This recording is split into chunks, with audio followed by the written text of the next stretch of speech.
next up we have the Introduction to CSS Grid Layout with Mark Bennett. Take it away, Mark. Hey everybody, how's it going tonight? Good. So I'm just out of curiosity, how many people here would consider themselves a developer? Okay, and how many people would consider yourselves a designer? Okay, so I'm going to apologize to all of the designers right now. I'm sure I'm going to get a lot of things wrong. I'm just going to point out that I'm wearing my developer hat and talking about design, so I'm apologizing now. So I'm Mark Bennett. I'm a developer with Burma Studio. I do contracting, a lot of Ruby, a lot of JavaScript, so I'm always doing fun stuff there. I'm going to talk today about CSS Grid, and I'd like to start by talking about why it's exciting to me. And the big reason it's exciting to me as a developer is because often I'm doing a project on my own or something like that, and I'm struggling with the layout. You know, a lot of them you're either bringing these really big foundation or things like that, or a Bootstrap to get the layouts you want. And a lot of the time I just want to be able to do it myself in CSS really quickly and simply. And so grid layout was one of the first times when I felt like I could suddenly do that again. Like back in the day, it was okay to use tables, and so I would do that. And now I know that's really dirty, and so I don't. But I felt like there's something missing there in terms of CSS. And so that's what grid layout brings in. A lot of layouts that you see have like vertical and horizontal alignment of different components. And unlike something like Flexbox, which gives you alignment along one axis, the grid gives it to you on two, which is cool. The other thing too is that if you are using table, one of the things that makes it so dirty is besides using it for something that isn't semantic, it also, you're bound by whatever the order is in the DOM, is how it's going to show on the screen. And sometimes that doesn't make sense in terms of the content, especially if you're trying to do responsive and things like that. And the last problem is that with CSS on its own, you can definitely do responsive designs and even responsive grid layout, but there's some more complicated things that you're not going to be able to do without JavaScript. And so a lot of those big template systems have JavaScript that has to run whenever you're reloading the page or changing sizes and things like that. And grid layout doesn't need that. So less JavaScript equals better apps.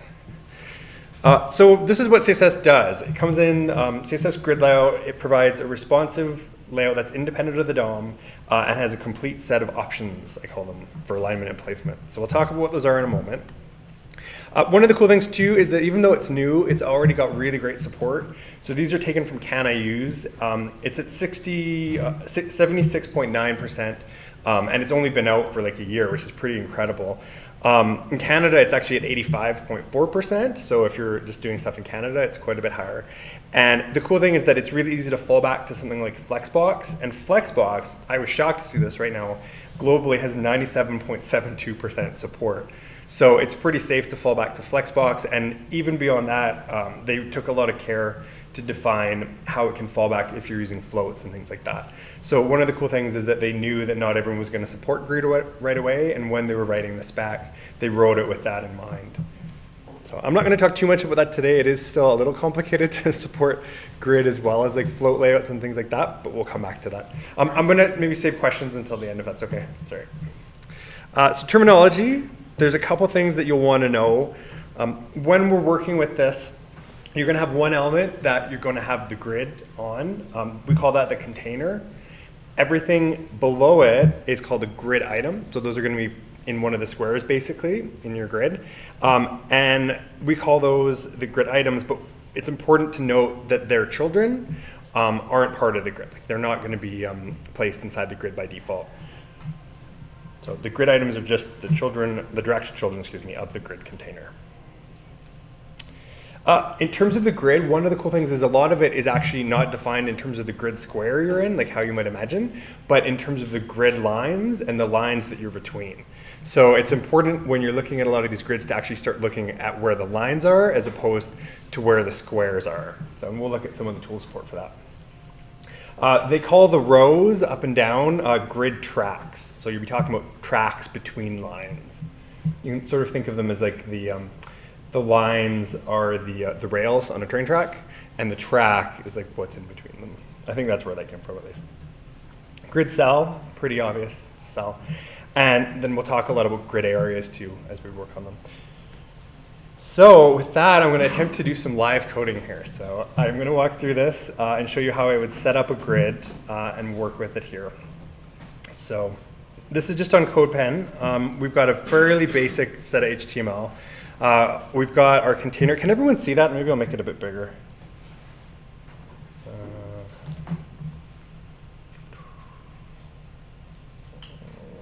Let me go up. Yeah, there we go. All right, can everyone see that? Is that better? Yeah. Okay, so we've got a basic container here. I've just got a set of numbered divs, 1 to 10. And then down here, I have some basic styling just to put the colors in and make them stand out a little bit. And so this is what we're going to be using to do the grid on. So to get started, it's really simple. You're going to go and you pick your element that we want to turn into a grid. And we set its display mode to grid, so it's a new display mode basically. And right away you won't see any changes happening because we haven't actually defined what the grid looks like. So the first thing that you have to do is say grid template and either rows or columns depending on the way that we're flowing it. And I'll get to how we flow things in a second. But then we can say something like 1FR. So this is going to be a really simple one. So you can see right away it's taken the space that that element occupies and it's split it into 5 fractional units. And so basically you can almost think of it as just as like a piece of a pie, right? It's a fraction. But the cool thing is you can go and say the first rows are going to be each 1 fraction. The last one is going to be 2. You can also use percentages and you can mix them. So you could have like the last row is 100 px wide. And mix those with the fractional units. So yeah, which is pretty cool. Like already you can start to see where some of the power comes into this. And there's a cool new function that they use in here. So you can say 100 or auto, say, and oh, sorry, not there. But what you can do is when you're doing your flow, you can go and have it determine the size of elements that are auto flowing, which is why that doesn't work, in the row and base the flow that it uses to place elements in based off the content and also like a min or max size, which can be useful for doing different layouts. So right here, right now by default, what it does is it's going to take all of the elements that we have in the DOM here and it's created grid squares for them and it just drops them in it starting from top to bottom and left to right. And as it goes, it's going to create rows that it needs to do that. And it'll create as many as it needs for whatever content you have. But you can actually specify how it does that. So you could say auto rows. And then we could go in and say the first row is 200 px. And then the next one, so if I can get this to work, min-max auto. Oh, min-max. PX, yeah, I always forget my unit on this. And then I think, what am I doing wrong there?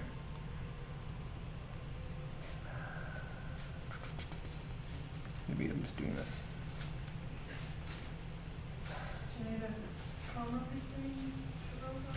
I don't know. Let me quickly check my notes. 1 second.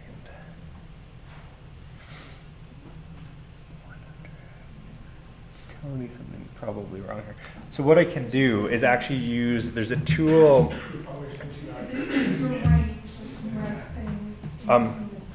One of the things that I can do is there's actually a really useful tool, and this is the reason that I was using the Firefox DevTools, that it actually has a grid overlay and a grid inspector now in the layout. So if you have elements on your page that are using the grid, you can go to your layout tab and there's a new kind of grid section. You can click on it, you can see it's like highlighting each grid square as you go. But you can see like the line numbers. It'll show you it's like 1, 2, 3, 4, 5, which is super. You can even do named areas. And so you can see like the names for like, this is the header area or the sidebar area. So it makes it a lot easier. And I think if you click on them, I'm trying to remember how I did this. But it will tell you, it tells you the dimensions it's calculating for those. So I'm definitely doing something wrong. I just don't know what. Oh, maybe it's because of this. I bet you if I make it bigger. Huh. All right. I'm going to leave that out. We'll move on. Why is it not doing that? I just want to check. Maybe I've got my property name wrong. Grid auto rows and grid auto columns. All right. Okay, well, I suppose that isn't a great example. But yeah, the idea is that you're supposed to be able to use that to specify how the rows are populated as they go, if they're bigger size. I think I know what it is. Sorry, one sec. Min, max, 200, or auto. Is that right? Pixels? Yeah, okay, so sorry, this is what I did wrong, is for the auto rows, it just does one row at a time. So you can't specify a min and max for like each individual row. What you can do though is if you want, instead of using the auto rows, like the ones that it puts in as it flows them, you can combine these together. And so you could say like first row is 200, 300, like that. And then so you can see here our rows are taking up the size that we specified in the template rows. So I'm going to take this out for a second, because one of the other things I want to show is how easy it is to go and let's put some of these in a sec.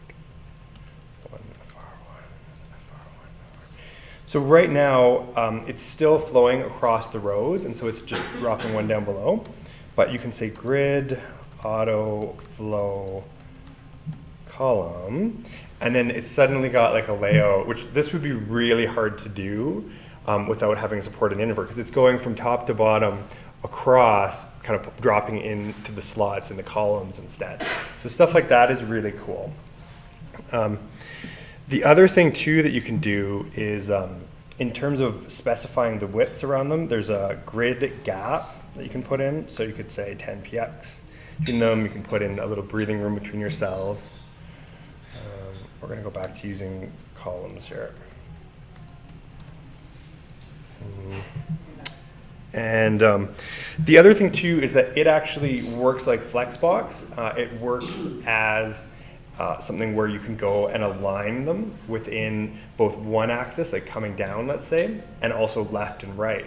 So if I take some of my content here and I'll target, let's say, container div nth child 3. Okay, so we're going to hit the third one here, and we're going to change how it spans columns. So grid column span columns. Am I doing that right? Sorry, one second. I think I got the wrong name there. Grid column. Yeah.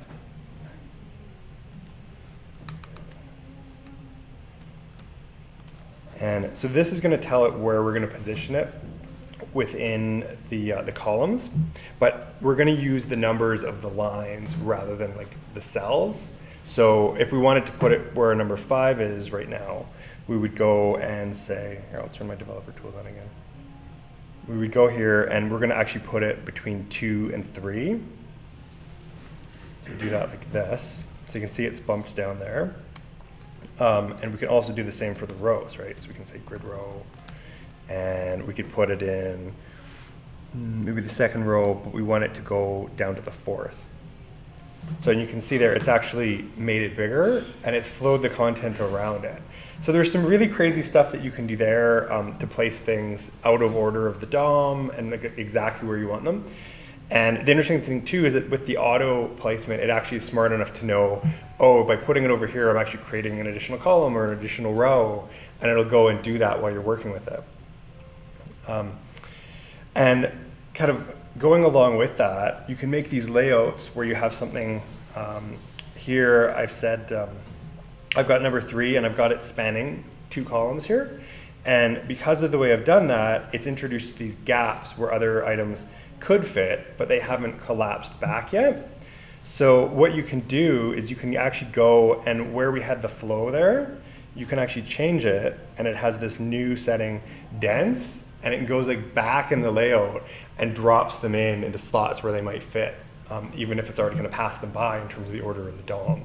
So stuff like that, like you would definitely need JavaScript to do in pretty much any other kind of layout system, but this is just right into the browser, which is great.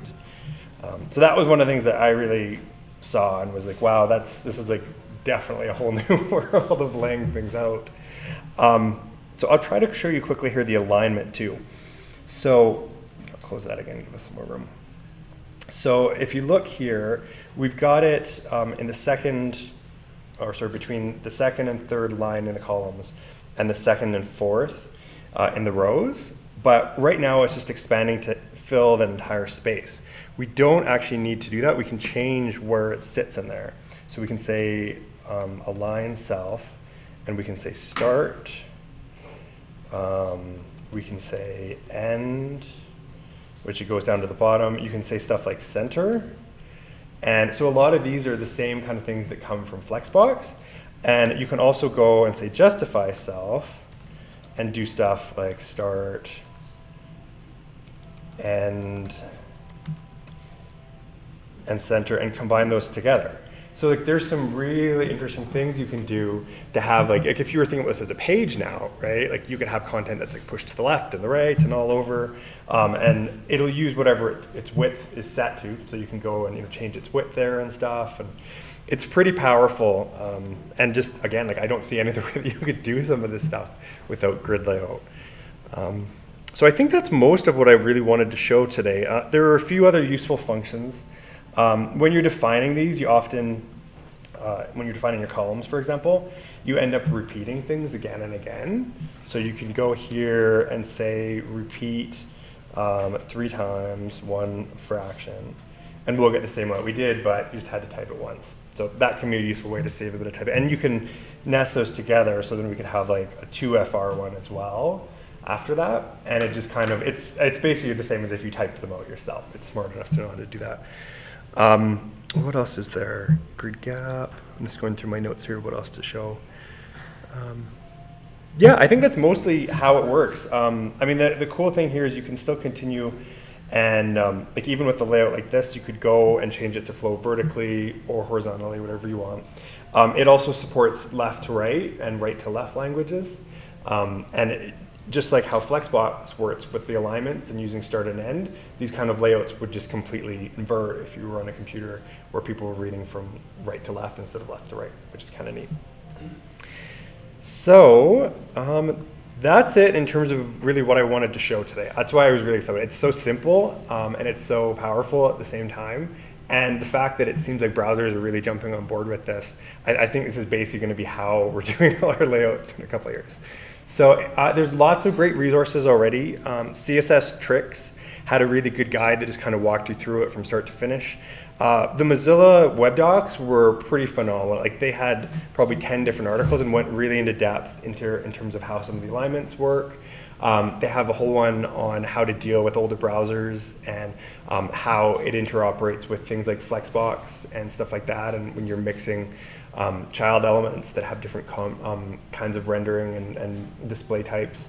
There is a couple things that are in Firefox that aren't in the other browsers yet. Like there is an option to have grid areas where you can go and you actually just in your CSS write this one kind of tag, and it's like header, header, header, and you write the word header, and then below it it's like sidebar, sidebar, and then like 4 bodies, and it just looks like a block of words.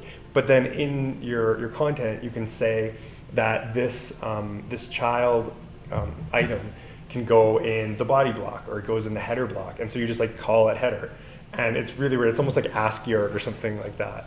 Here, I'll show you a quick example. But it's that like stuff like that is just so simple, but also so cool to see at the same time. I'm gonna see if I can find an example. Where did they do that? Sorry. Grid template areas. Yeah. Yeah, so down here, you can see these weird little like ASCII art things. I'll make that bigger. Where like, yeah, you just say these are the template areas, these are what they're called, and then you can drop all your items into the different areas. So looking at that, I was like, what? That doesn't make sense, but it's great. It'll be super fast. Other stuff that you can do, I don't know, Grid by Example is a really good place too, because they have a bunch of just different layouts, like for common kind of web layouts or for common kind of components, and then they have explain how fallback for them works and stuff like that. And so those are ones if you were looking to just get started with something really quickly and use it for your layout, that's where I would go.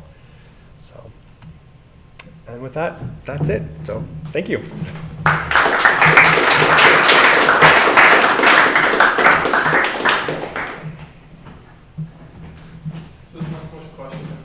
I've been working around with a little bit of this stuff, like the Flexbox and the Grid Garden. There's a phenomenal website, cssgridgarden.com. What is it? And Oh, CSS Grid. cssgridgarden.com. Okay. It's like a game. So you move like the carrots and the water around the grid just by, so it like hones your skills pretty quick. And there's like a Flexbox Froggy one, and then like a sushi restaurant for CSS selectors to get stuff onto the right place. This was really good. That's really awesome, actually. Yeah, so like you can just try like if you type grid-column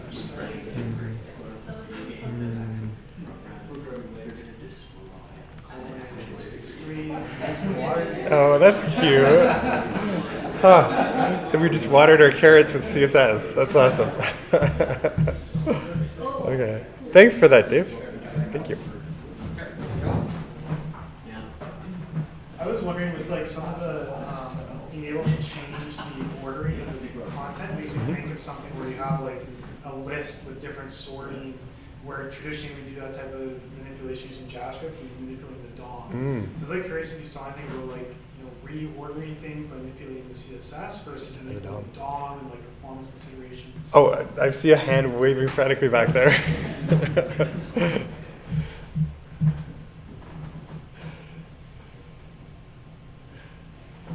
Please do not use CSS to reorder things if you're actually reordering them, as it's horrible for accessibility. If you always want your DOM order to match your meaningful order, because something like the screen reader, tab order when somebody's using the keyboard to tab through interactive elements, that's all following the DOM order. So when you're moving things around, that's fine if it still logically makes sense that, you've got an image gallery and okay, big images and it's not too fussy. Or sometimes, like if you've got a main content and sidebar and navigation, well, the logical order is not necessarily going to be a simple left to right order, and it isn't if you're doing that with float layouts or anything. So the DOM order should always be the logical order regardless of what it looks like on screen. So yeah, if you're actually sorting things, then you have to use JavaScript for that.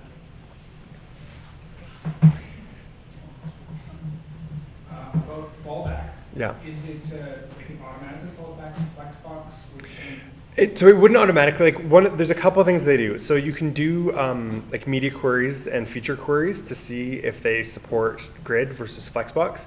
And so you could fall back to using Flexbox for the few browsers that don't. Because the biggest thing right now is they pretty much all do a really good job of supporting the spec, except for IE, which has an older version. So with IE, what you could do is go and you can do things like floats. And what the spec says basically is if you have children of the grid that are floated, it just ignores their floating. So any clears and floats and stuff like that you set on children elements or the child items, of the grid container, all of that will get ignored and won't have any effect. So I think what the thinking there is in older browsers you would have float left, float right, all those kind of clear things, and then they would be wrapped in some kind of like main container for the page, and then for ones that support the grid, you would just pick up the display grid and it would ignore all the floating of the child elements. And so, but yeah, I would check out that MDN article because it had a really good kind of breakdown of how they suggested. Okay, and another question: are you aware of any CSS frameworks that have adopted this in a big way? I haven't. Yeah, I thought I heard that Bootstrap was looking at it for for some of the stuff they're going to be doing, but I think they're still trying to get Bootstrap 4 out. So I'm guessing no, not yet. But I haven't. Maybe someone else has.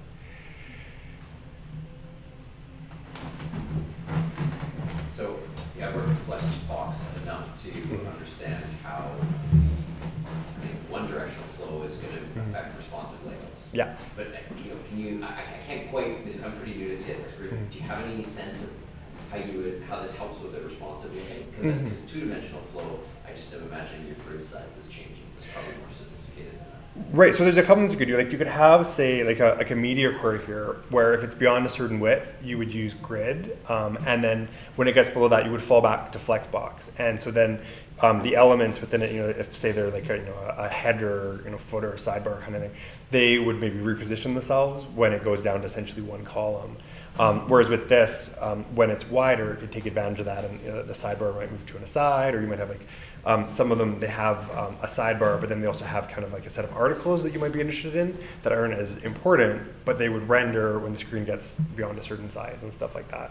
So, Okay, so you're still using media queries, and yeah. you're still kind of mapping things, but it's giving you a lot more flexibility. Yeah, and the big thing too is like you can do a lot of this with stuff like nested flex boxes. Where it's hard to do is if you have like flexbox going this way, flexbox going that way, and the content in this row and that row that are both flexbox have to somehow relate. Because sometimes you can get by with just saying like this is 200px, this is 200px, and then everything else.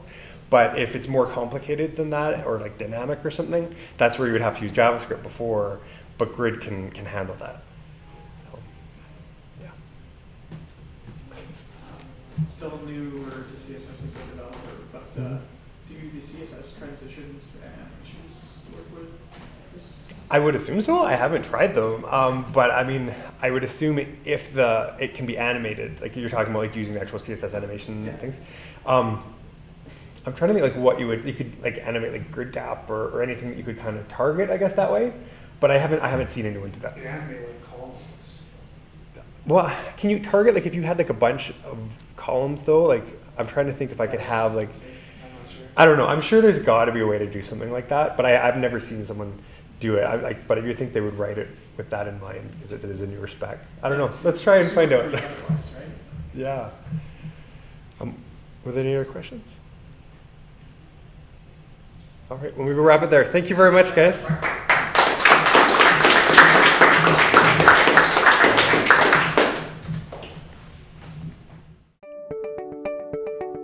Exchange.js is Edmonton's JavaScript meetup.